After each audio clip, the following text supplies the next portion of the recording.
Abogados de Reddit. ¿En qué momento al trabajar para un acusado se dieron cuenta de mi cliente es un monstruo? Historia 1. Soy abogado de oficio. Me asignaron a un tipo acusado de agresión en un barrio tranquilo. El expediente era raro, pocas pruebas, una víctima que no quería declarar.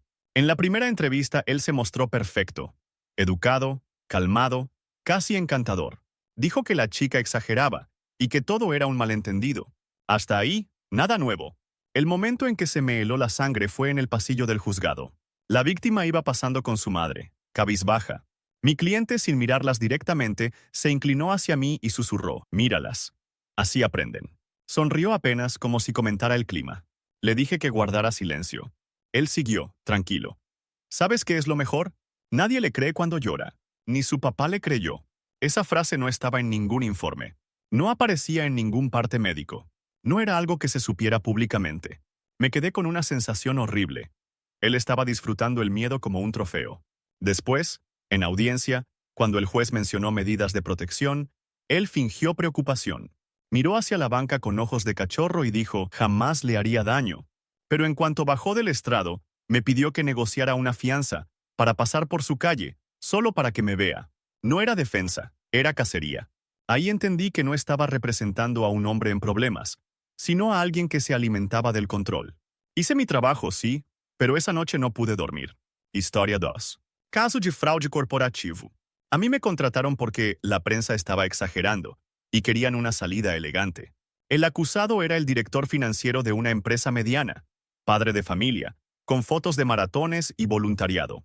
El expediente hablaba de números inflados y cuentas fantasma. Suena feo, pero en mi mundo eso suele ser ambición, no monstruosidad. La primera grieta apareció cuando pedí la lista completa de afectados. Él se rió. ¿Afectados? Solo son estadísticas. Y luego soltó, como quien presume una receta. Los jubilados no revisan nada. Les mandas una carta larga, con sellos y palabras bonitas, y ya. Me molestó, pero seguí. El golpe real llegó con un correo recuperado por peritos. Era un mensaje interno donde un empleado alertaba, si seguimos así, habrá gente que perderá sus ahorros. La respuesta del CFO, mi cliente, fue una línea. Perfecto. Mientras más tarde se enteren, mejor el bono. Cuando lo confronté, ni se inmutó. Me miró y dijo, ¿tú crees que ellos son inocentes?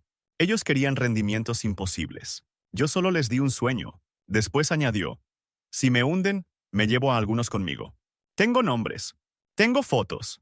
En ese instante entendí que no era solo codicia.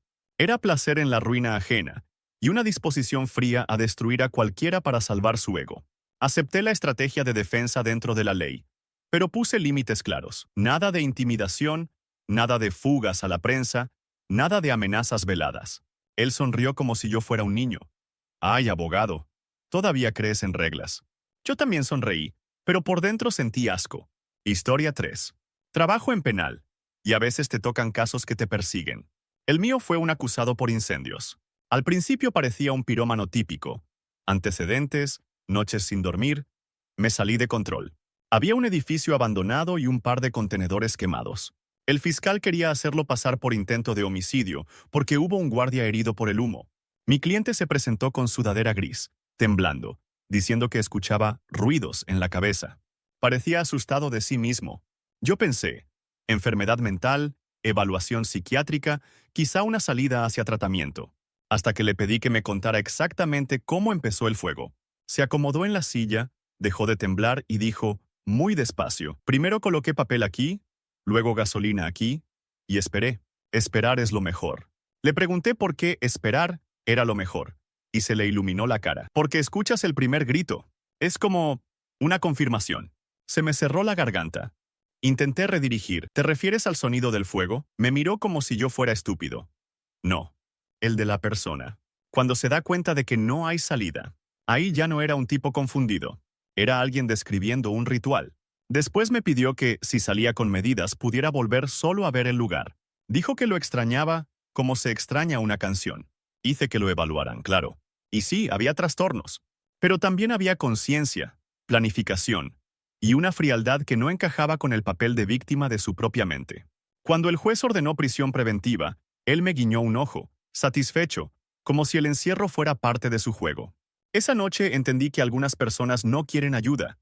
Quieren escenario. Historia 4.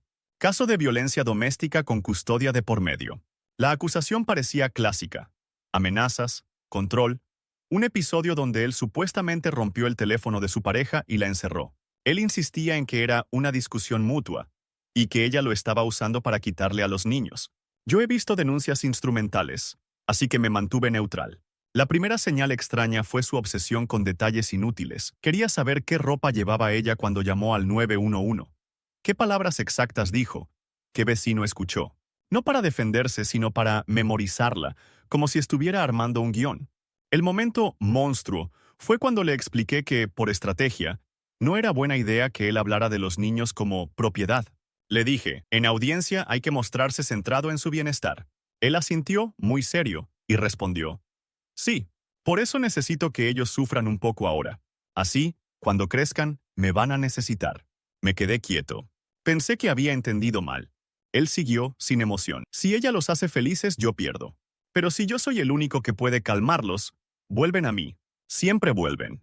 No hablaba como un padre herido.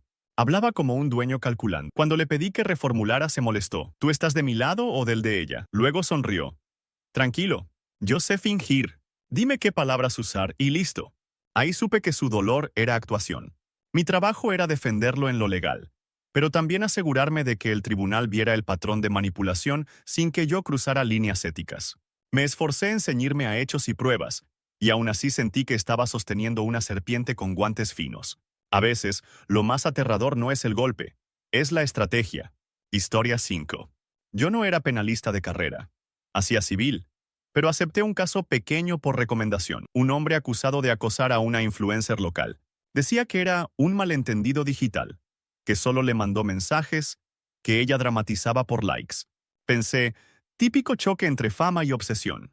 En la primera reunión, me mostró capturas, perfiles, horarios de publicaciones. Lo dijo con orgullo. Soy organizado. Le pregunté si la conocía en persona. Todavía no, respondió. Ese todavía me pinchó el estómago.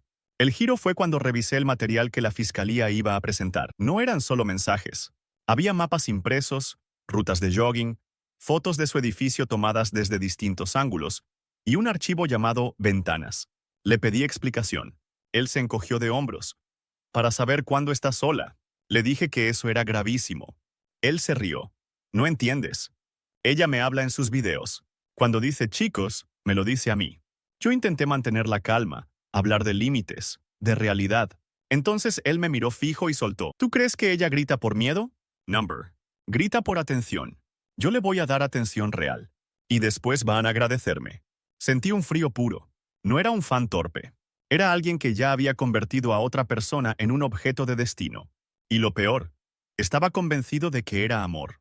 Renunciar no era tan simple por tiempos procesales. Pero pedí medidas inmediatas. Nada de contacto, orden de alejamiento estricta, evaluación psicológica y cooperar para reducir riesgo. Él aceptó demasiado rápido. Luego, al despedirse, dijo, dile que deje las luces prendidas. Me gusta cuando se nota que piensa en mí. Ese día entendí que a veces el monstruo no ruge, susurra, sonríe y se cree héroe. Historia 6. Me tocó defender a un hombre acusado de atropello y fuga. Decía que fue un golpe menor, que entró en pánico y se fue. El expediente hablaba de un ciclista con fracturas, cámaras borrosas y un auto con el parabrisas estrellado. Nada menor. En consulta, mi cliente lloró.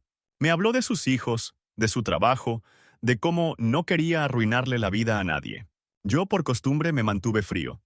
Necesito hechos. Ahí soltó un detalle que me clavó la silla. Yo lo vi caer y me quedé mirando. Solo un segundo. Quería ver si se movía. Le pregunté por qué no llamó a emergencias. Su respuesta fue un susurro casi alegre, porque si no se movía, ya no era problema. Y luego, como quien cuenta un truco, añadió, lo peor es que sí se movió. Tenía fuerzas. Me dio rabia. Esa palabra, rabia, no encajaba con el pánico. Le pedí que repitiera. Sonrió tímido. Es que se me quedó mirando, como si me reconociera, como si supiera que yo podía haberlo evitado. Me vi obligado a seguir como defensor, pero en mi cabeza todo cambió. No era alguien que huyó por miedo. Era alguien que evaluó si la víctima valía salvarse. En audiencia fingió culpa impecable. Pero cuando salimos me preguntó, ¿y si él muere después? ¿Me sirve para apelar? No recuerdo haber respirado en todo el trayecto de vuelta a la oficina. Historia 7. Defendí a una enfermera acusada de robar opioides del hospital. A primera vista, el caso olía a adicción. Turnos dobles, estrés, acceso fácil. Ella se presentó impecable, con carpeta, notas y una calma que daba confianza. Dijo, jamás consumiría. Esto es un error. El momento en que se me cayó la venda fue al revisar los registros de dispensación. No solo faltaban dosis, había patrones. Dosis retiradas justo antes de cambios de turno, justo antes de pacientes difíciles que se quejaban mucho. Cuando le pregunté por esa coincidencia, ella suspiró como si yo fuera ingenuo. Hay personas que exageran el dolor. Son manipuladores. Si les das menos, se callan. Me quedé helado. ¿Les diste menos a propósito? Ella corrigió con una sonrisa suave. Yo decidí lo que merecían. Eso es cuidar. Intenté encauzar la defensa. Esto se interpreta como daño intencional. Ella bajó la voz y dijo algo que aún me revuelve. No es daño si no los dejas morir. Solo los educas. Ahí entendí que el robo era la punta del iceberg. Era poder. Control sobre el sufrimiento ajeno. Esa misma tarde, al salir, me pidió que negociara una sanción administrativa para volver a trabajar pronto. Porque, cuando me fui, el piso se volvió un caos. No estaba desesperada por el empleo. Estaba desesperada por recuperar el botón que apagaba a los demás. Historia 8. Caso de secuestro parental. Un padre se llevó al niño por vacaciones y nunca lo devolvió. Él decía que la madre era inestable y que solo estaba protegiendo a su hijo. La historia sonaba plausible. Mensajes tensos, discusiones de custodia, un sistema lento. La revelación vino por una tontería. Un dibujo. La fiscalía adjuntó una foto del niño en una casa ajena, con un papel en la pared que decía reglas. Leí las reglas. 1. No llorar. 2. No preguntar por mamá. 3. Sonreír cuando papá te mire. 4. Si extrañas, te callas. Cuando lo confronté, el padre se rió. Los niños necesitan disciplina. La madre lo volvió débil. Le dije, eso no es disciplina, es coerción. Él me miró como si yo fuera sentimental. Abogado, usted no entiende. La nostalgia es una enfermedad. Yo lo estoy curando. Luego soltó el detalle que me partió. Ya casi deja de decir su nombre. Al principio se le escapaba. Ahora ya aprendió. En audiencia, se presentó como un hombre preocupado, víctima de una ex tóxica. Pero en el receso, se me acercó y dijo, cuando el juez me lo dé definitivo, le cambio el apellido. Que se le olvide de una vez. Ahí lo vi claro. No quería custodiar. Quería borrar. Y eso, para mí, es una forma de violencia que no deja moretones, pero deja ruinas. Historia 9. Yo defendía a un joven acusado de apuñalar a un desconocido en una pelea callejera. Él insistía. Legítima defensa. Video parcial. Testigos confusos. Noche de alcohol. Un caso duro, pero posible. En la celda, parecía nervioso, hasta simpático. Me habló de su mamá, de su miedo a la cárcel. Yo le pedí que narrara el momento exacto. De pronto, su lenguaje cambió. Se volvió preciso, casi poético. Cuando la hoja entró, fue como silencio. Él hizo una cara rara. Me gustó esa cara. Le pregunté si entendía lo que estaba diciendo. Se encogió de hombros. Solo digo la verdad.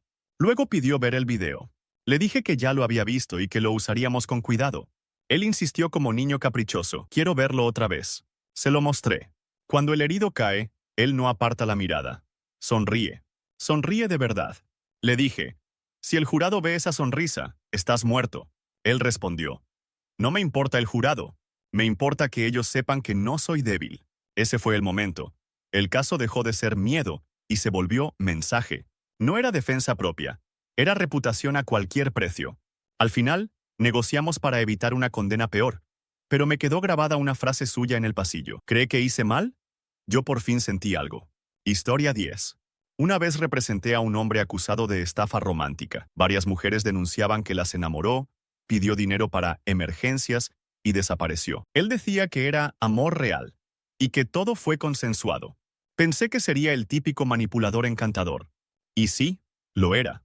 Lo monstruoso apareció cuando pedí la cronología.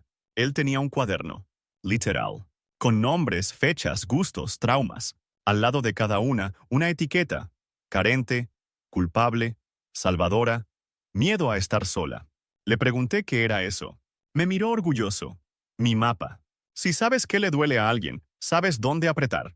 Intenté mantener la voz profesional. Eso demuestra intención.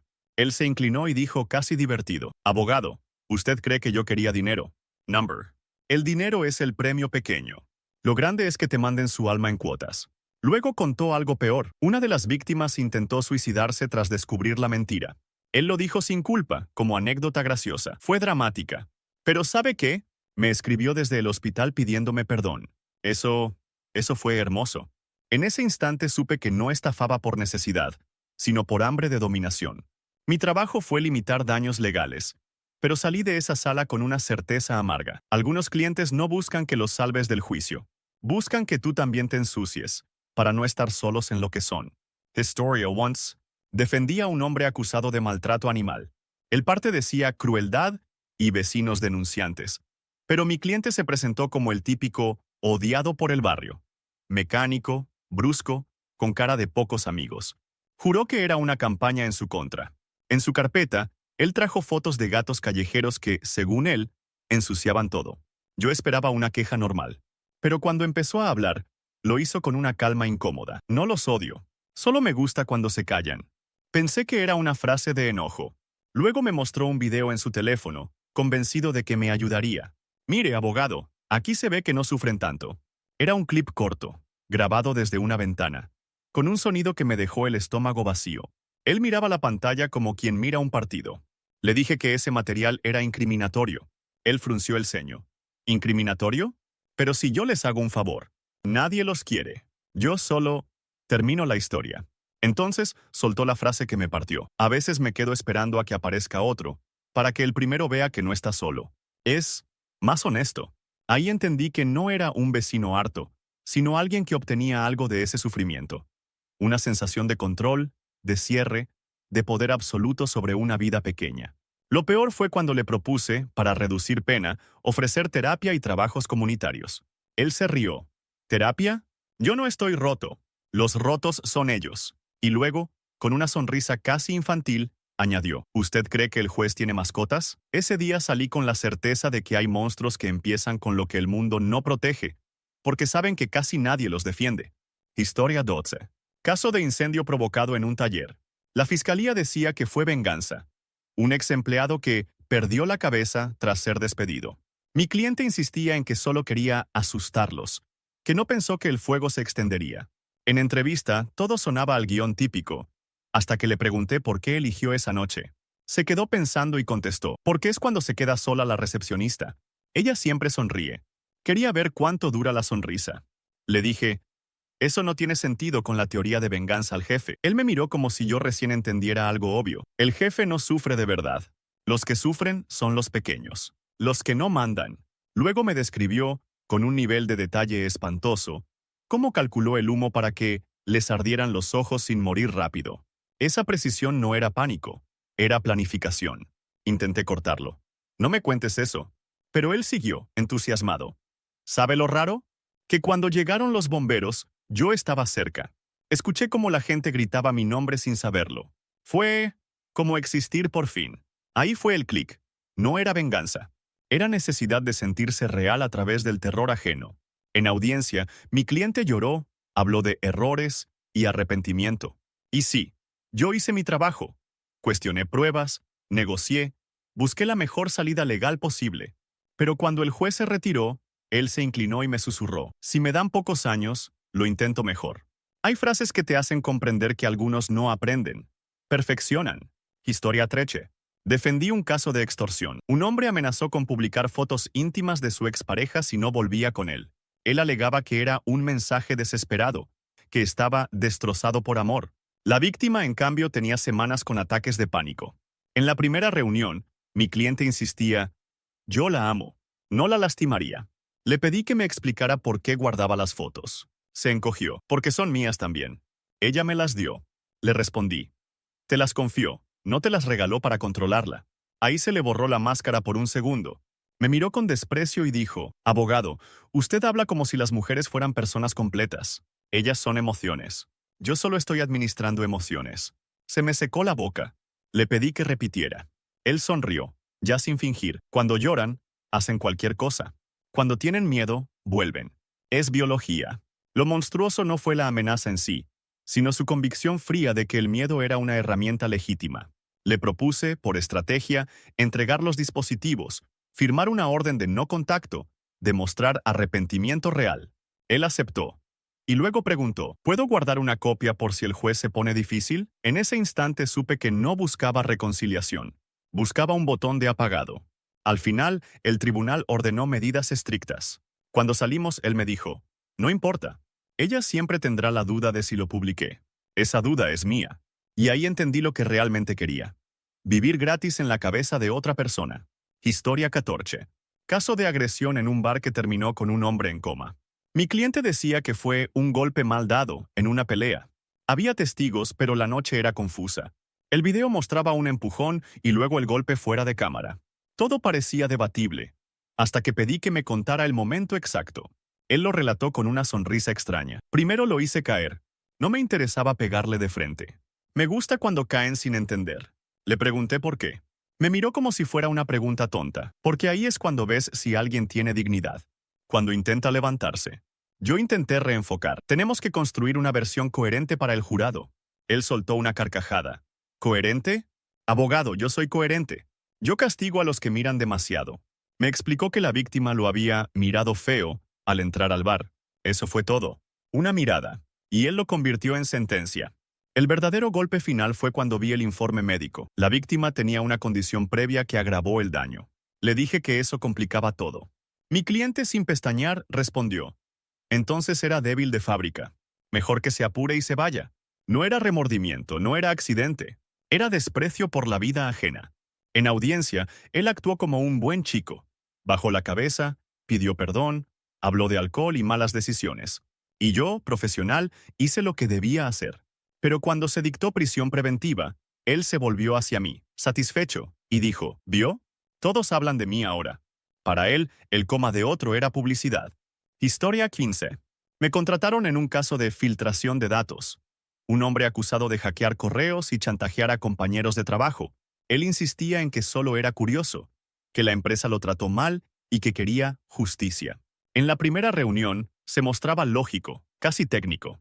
Hablaba de seguridad, de vulnerabilidades. Yo pensé, resentido inteligente pero manejable. Hasta que vi su carpeta.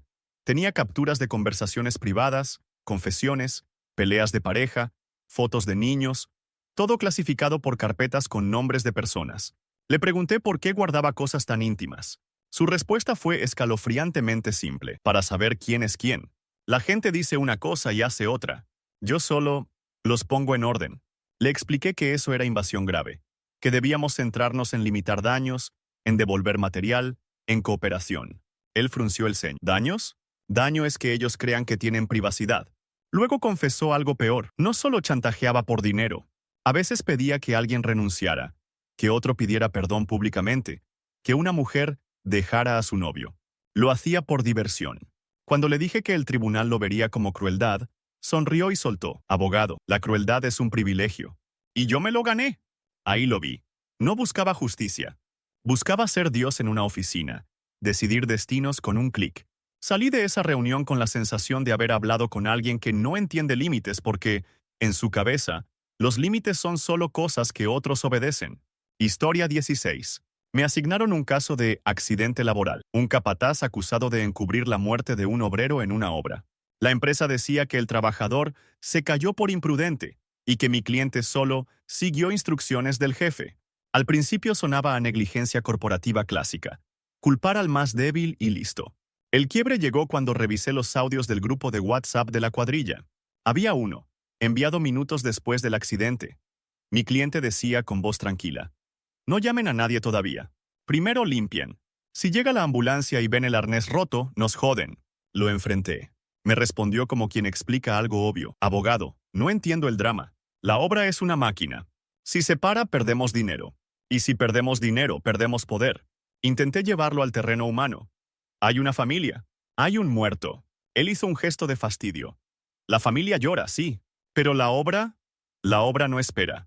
Después pidió algo que me dejó frío. ¿Podemos lograr que el informe diga que estaba drogado? No importa si es verdad. Importa que la gente lo recuerde así. Ahí entendí que el monstruo no era solo el sistema. Era él disfrutando la idea de ensuciar la memoria del muerto para salvar su imagen. No buscaba defensa, buscaba borrarlo. Historia 17. Defendía a una mujer acusada de estafa a ancianos. Yo esperaba el típico cobraba comisiones o era necesidad. Ella llegó con traje impecable, sonrisa cálida y una voz de trabajadora social. Dijo que solo ayudaba a viejitos a ordenar papeles. El expediente incluía transferencias pequeñas, repetidas. Nada explosivo. Hasta que encontré la lista. Notas a mano con colores. Cada anciano tenía un apodo. El solo, la culpable, el que se cree fuerte, la que extraña a su hijo. Al lado, instrucciones. Llamar los domingos, mencionar que soy como su nieta. Hacerlos elegir entre dos opciones para que crean que deciden. Le pregunté por qué estaba tan detallado. Ella se rió suavemente. Porque son como puertas viejas. Si empujas donde cruje, se abre. Le dije que eso era manipulación. Me miró con ternura falsa. Abogado, no les quito dinero. Les quito ansiedad. ¿Sabe lo que cuesta estar solo? Yo les doy compañía, y ellos pagan. El momento monstruo fue cuando mencioné a una víctima que terminó perdiendo su casa. Ella no mostró culpa. Ah, esa. Se ponía difícil.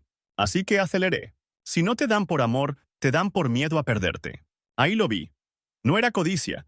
Era depredación emocional con guantes de terciopelo. Historia 18.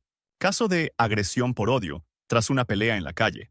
Mi cliente decía que fue defensa propia, que lo provocaron. Había un video donde se escuchaban insultos y luego un golpe. Pensé, otra noche fea, alcohol, gente fuera de control.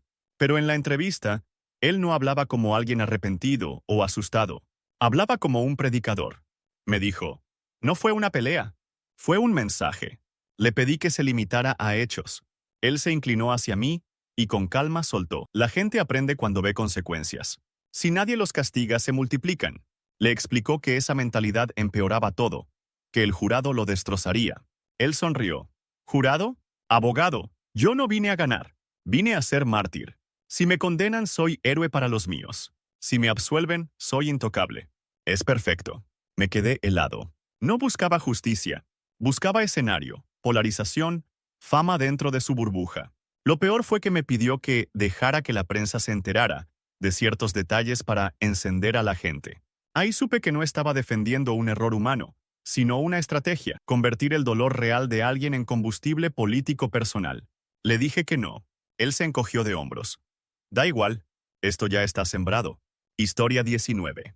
Yo llevaba un caso de falsificación de testimonios. Un hombre acusaba a su vecino de abuso y la fiscalía sospechaba que todo era invento para quedarse con una herencia. Mi cliente parecía un ciudadano ejemplar, educado, con Biblia en mano, siempre hablando de la verdad. El monstruo apareció cuando revisé, con él, las declaraciones.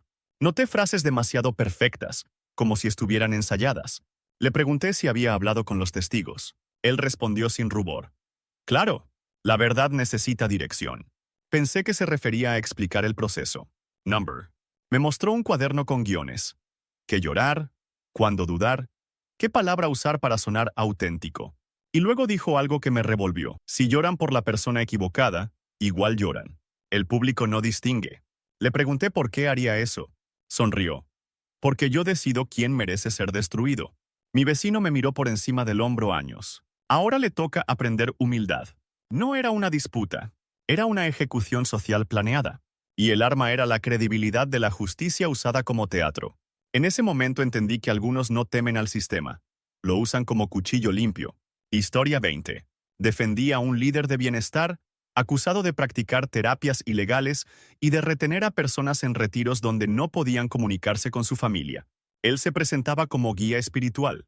Llegó descalzo, voz suave, hablando de sanación y amor. Pensé, charlatán peligroso, pero charlatán, hasta que revisé los mensajes de su equipo. Había un protocolo. Si alguien quiere irse, decirle que es su ego. Si insiste, aislarlo. Si llora, filmarlo para que luego se avergüence. Lo confronté. Él no lo negó. Me miró con serenidad y dijo, la libertad es una ilusión que mantiene a la gente enferma. Yo les quito la ilusión. Le dije que lo acusaban de coerción. Sonrió. Coerción es la palabra de los que no entienden liderazgo.